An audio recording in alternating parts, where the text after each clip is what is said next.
Hai, good morning. Salah satu dilema ketika saya menginterview calon pegawai adalah ketika ada dua pilihan terberat.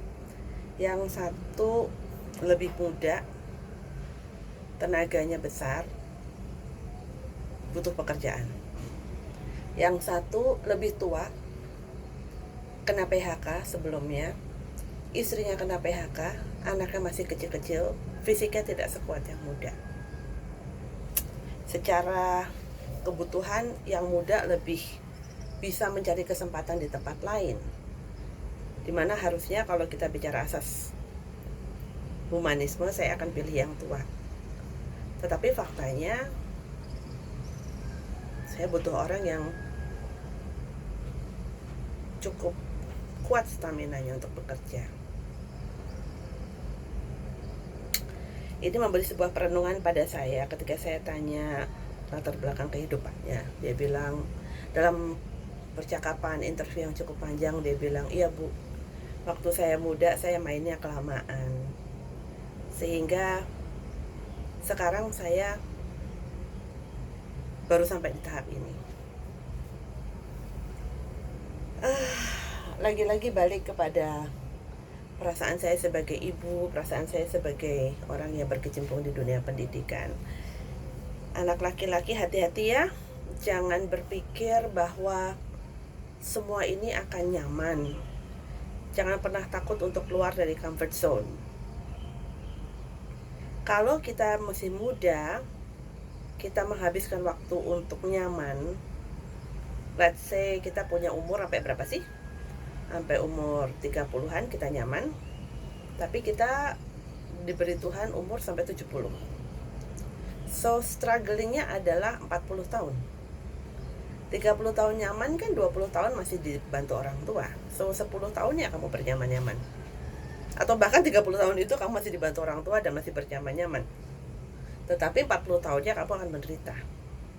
Karena alam akan mengajakmu untuk berkeluarga, membina keluarga, punya anak, bertanggung jawab, dan akhirnya you've got nothing left. Beda ketika kamu struggling di usia muda. Jangan mengatakan bahwa, oh saya mau umur saya panjang, saya bersenang-senang saja. Salah. Umur panjang tapi kalau nggak punya uang, nggak punya bekal untuk kehidupan, sama dengan umur panjang tapi bengek, nafasnya susah. Jadi hebatnya di mana? Tapi kalau kamu muda, menangis karena bekerja keras, nggak mungkin Tuhan tidak bayar. Dan akhirnya lebih panjang waktumu untuk bersenang-senang. Tapi jangan dipikir bahwa ketika kamu nanti tua bersenang-senang, pure seperti billionaire yang doing nothing. Nggak ada. Hidup tidak naif itu, hidup tidak semudah itu.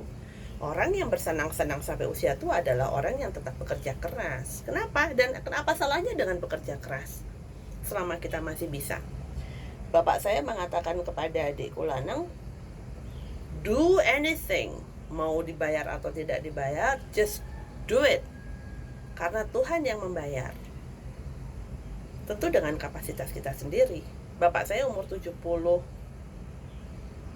tahun sekarang, masih ngetik, masih ngarang, masih kerja keras dengan kekuatannya sendiri. Panjang umur tuh kerja keras terus, karena dengan begitu dia merasa dirinya berharga. You don't spend time doing nothing.